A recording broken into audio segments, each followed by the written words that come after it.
Cuando pensamos en dictaduras excéntricas, pensamos en regímenes dantescos y totalitarios como la dictadura de los Kim en Corea del Norte, la de los Berdimuhamedov en Turkmenistán o el caciquismo guerra-civilista de los Kadyrov en Chechenia. Y no son los únicos regímenes excéntricos que hay en nuestro planeta, pues por el mundo hay más países con este tipo de regímenes. Y hoy vamos a hablar acerca de uno de estos regímenes, la Casa de Dlamini, dinastía que gobierna Suazilandia. Es verdad que ahora el país se llama Eswatini y que tiene una historia e idiosincrasia cuanto menos entre loca y dantesca, llena de excentricidades que veremos en este vídeo.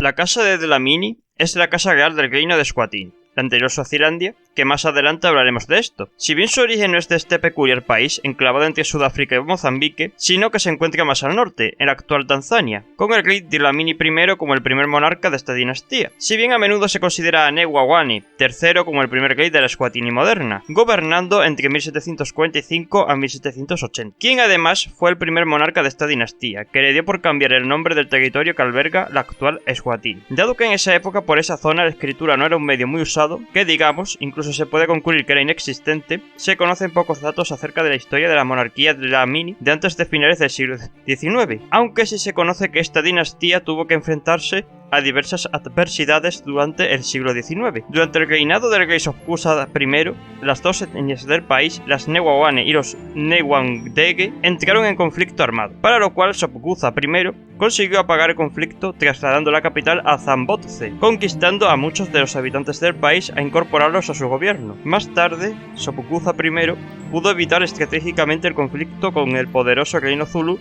que se estaba expandiendo a pasos agigantados por todo el sur de África. Más tarde, durante el reinado de Mswati II, anexiona más territorios de reinado, haciendo que sea el periodo histórico de máxima expansión de Eswatini. Durante el gobierno de Mswati II, también tiene los primeros contactos con los occidentales, siendo los Boers los primeros blancos que se tiene relación con Mswati II, de los que por cierto él desconfiaba.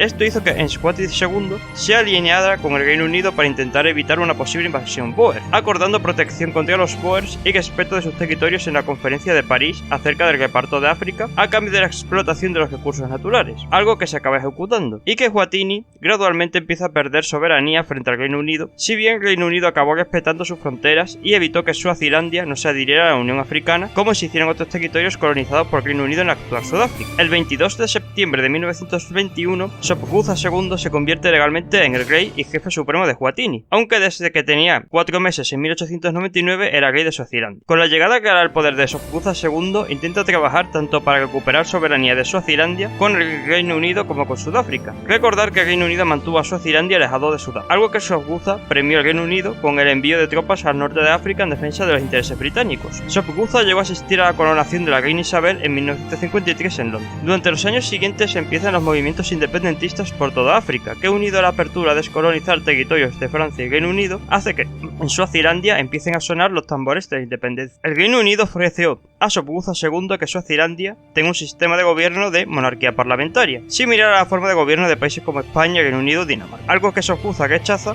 y funda el movimiento nacional Imbokokoduro, presentándose a las elecciones generales celebradas un año antes en la independencia de Suazilandia en 1967, arrasando las elecciones con una mayoría total, o sea, obtuvo todos los escaños. Ya hemos visto algo acerca de la historia de esta casa real, pero ahora me preguntarán, ¿por qué es tan excéntrica esta dinastía? Ahora lo veremos. Eswatini actualmente es la única monarquía absolutista en el África subsahariana. Si bien cuando el país se independizó comenzó siendo un régimen democrático, en 1973 el rey Sobhuza III deroga la constitución y disuelve el partido ejerciendo el poder absoluto. 5 años más tarde, en 1978, se promulga una nueva constitución donde se impone un modo de gobierno tribal que implicaba un colegio electoral de 80 miembros elegidos por 40 consejos locales conocidos como Tinkunjal, dominada por elementos tribales. El mismo Sobhuza II se otorga la distinción Swazi de soberano, gran maestre y fundador de la Real Orden del Rey Sobhuza II. En 1979 Sobhuza II intenta dominar y controlar el Bantustán del Rey Transkei, un territorio enclavado en la Sudáfrica del apartheid de mayoría Swazi al lado de Eswatini. Para ello Sobhuza II se ayuda de un ejército privado que había reclutado dotado y equipado en secreto. Después de batir el récord de reinado de la historia, que sigue vigente, Sobhuza II fallece el 21 de agosto de 1982 de neumonía a la edad de 83 años, después de estar gobernando 83 años, con lo cual el trono queda desierto, cosa que más tarde veremos. La casa de Flamini no tenía muchos problemas de descendencia, y después del fallecimiento de Sobhuza II, el Consejo Real de Eswatini, que es el que elige a los sucesores curiosamente, elige al 60º hijo de Sobhuza II, un tal Makhosetibe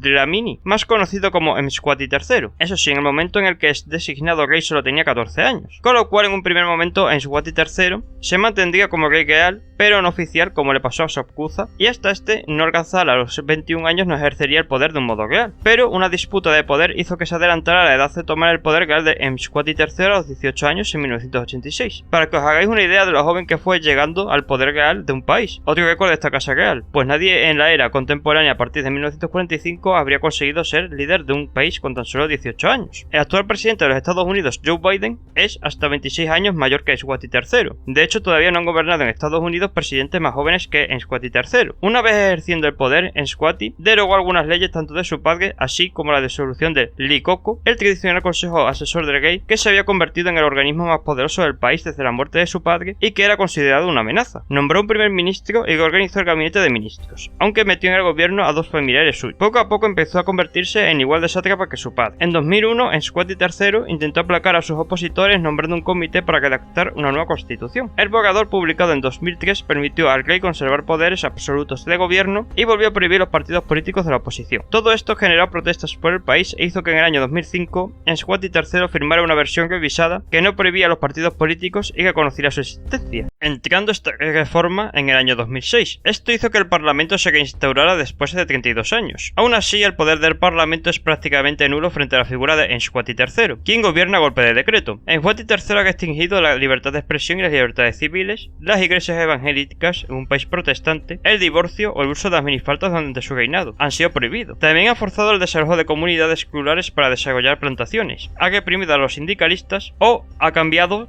el nombre del país en 2018 de Suazilandia a Eswatini en honor a su nombre. Actualmente Eswatini ocupa el puesto 129 sobre 167 en el índice de libertad democrática, con una puntuación de 3.01 puntos sobre 10, siendo considerado un régimen autoritario. Además, la prensa está controlada de forma berlusconiana, pues tanto los medios públicos como privados son propiedad casi en exclusiva de Mswati III. Las fake news, que en Eswatini una fake news es cualquier artículo criticando al rey o dar una mala imagen del país, son castigadas con multas de hasta miles de dólares y hasta 10 años de prisión, y los periodistas contrarios al régimen de Mswati III son perseguidos, siendo el ejemplo más claro el secuestro e incendio del vehículo del reparto del medio de comunicación Times of Swaziland, medio de comunicación opositor que fue uno de los medios de información de Eswatini, que informó realmente acerca de las protestas que ocurrieron en el país en el año 2021, o la tortura que sufrió un periodista en el 2020 después de ser detenido por criticar al rey. Actualmente se puede considerar a Eswatini como un país donde el Estado de Derecho es similar al de países como Turkmenistán o Birmania, y algo mejor que los clásicos, Eritrea, Turkmenistán y Corea del Norte. Otra cosa por la que se conoce a la dinastía Flamini como una de las más locas del mundo es porque son unos conejos. ¿Qué digo yo? Parecen un pez luna. Pues a Sobhuza II tuvo tal número de esposas e hijos que no se sabe con exactitud el número de hijos y esposas que tuvo. El rey Sobhuza se calcula que tuvo, según la Swaziland National Trust Commission, más de 70 esposas y 210 hijos entre 1920 a 1970. Esto lo convertía en la quinta persona de la historia en tener más hijos y en el líder de un país durante el siglo XX que tuvo más hijos. Al momento de su fallecimiento llegó a tener más de 1000 nietos. Su hijo Mswati III tuvo bastante menos esposas e hijos que Sobhuza II, pues solo ha tenido de momento 14 esposas y 35 hijos. Y ahora me diréis, ¿cómo conocieron a sus esposas? ¿Las conocieron en una fiesta, una biblioteca, un parque, una cafetería, por conocidos de amigos? Pues no fue así. De hecho, el modo de cómo conocieron a sus esposas está muy lejos de él, pues tanto Sobhuza II como más tarde Mswati III conocieron a sus esposas mediante el Día Nacional de Suazilandia. ¿Y en qué consiste el Día Nacional de Suazilandia? Consiste en que las mujeres y jóvenes del país acuden al Palacio Real a bailarle al monarca de turno con poca ropa al monarca. Luego, el monarca selecciona a una y si en esa noche la deja embarazada, se convierte en esposa del monarca de Dlamini. Sí, habéis oído bien. Bueno, se me olvidaba. El rey Mswati III ha llegado a secuestrar a una esposa, Zena Maghlagu, su esposa número 10, mientras esta acudía al instituto. Se calcula que alrededor del 4% de la población de Eswatini tiene algún parentesco real. Ahora os preguntaréis, ¿cómo mantienen, tanto en su día Sobhuza II como Mswati III, a una familia real tan kilométrica? Bueno, Eswatini es un país con muchos recursos naturales tales como minería. Esto ha hecho que la población del día a día tenga unos niveles de vida algo superiores a la media de los países de la África subsahariana, y que la casa de Dlamini sea multimillonaria, pues el patrimonio de Mswati III es de entre 100 a 200 millones de euros, siendo la segunda persona más rica de Eswatini. Sí, hay uno más rico en el país que el golfillo de Mswati III, un blanco que gestiona el metro de Nueva York que curiosamente es de la minoría blanca que habita Eswatini, aunque los lujos ya comenzaron en el reinado de Sopuza II, quien usaba como coche oficial un Buick La Sabre y construyó múltiples palacios reales por todo el país, aunque con Mswati III se ha llegado a lo absurdo. En 2019, Mswati III, en medio de protestas de trabajadores para la mejora de las condiciones laborales, se gastó la cifra de 15 millones de euros en automóviles para sus 14 esposas. Pero ojo, no un Ford Fiesta sino un Rolls Royce, además de 90-120 BMW X Series, coches que según algunos pueden llegar a costar hasta 30.000 libras. Mswati III además celebra sus cumpleaños de forma muy ostentosa. En el año 2008, con motivo de su 40 cumpleaños y de los 40 años de la independencia de Suazilandia o Eswatini, se gastó hasta 2.5 millones de euros en la celebración de este cumpleaños. Todo esto durante la recesión del 2008. Mswati III también se dedica a dilapidar los fondos públicos del país. Aproximadamente el 8% del presupuesto nacional de Eswatini es para él. Mswati III actualmente cuenta con un avión privado y una flota de limusinas. La casa Swazi tiene varios récords, tales como el del reinado más largo de la historia de Sopuza II, el del monarca en la era actual con más hijos, también liderado por Sopuza II, el del líder de un país más joven en el siglo XX con la llegada de Mswati III en 1986, aunque también tienen otras curiosidades, como en el apartado geopolítico, pues Eswatini ha sido el único país de toda África que no reconoce a China y antepone las relaciones diplomáticas con Taiwán frente a China, el de que es la única monarquía absoluta en el África subsahariana, o el de que el país cambia de nombre cada vez que un sátrapa o monarca llega al poder. Actualmente la Casa Real Dlamini cada vez tiene menos popularidad, demostrándose en 2021 cuando hubieron protestas por todo el país pidiendo el fin de la monarquía Dlamini y el desarrollo de una democracia en el país. Es cierto que Eswatini cuenta con buenos indicadores socioeconómicos si los comparamos con otros países africanos, aunque está lejos de los estándares de vida de un país del primer mundo, en el que tienen que ver cómo la familia real que les gobierna les roba sistemáticamente oficialmente un 8% del gasto público y realmente mucho más. Todos estos hechos convierten a la dinastía Dlamini en la casa real más disfuncional, loca y satrapil de la tierra. Y mira que hay cada casa real que es para darle de comer aparte. Si os ha gustado el vídeo, denle un like y suscribiros al canal.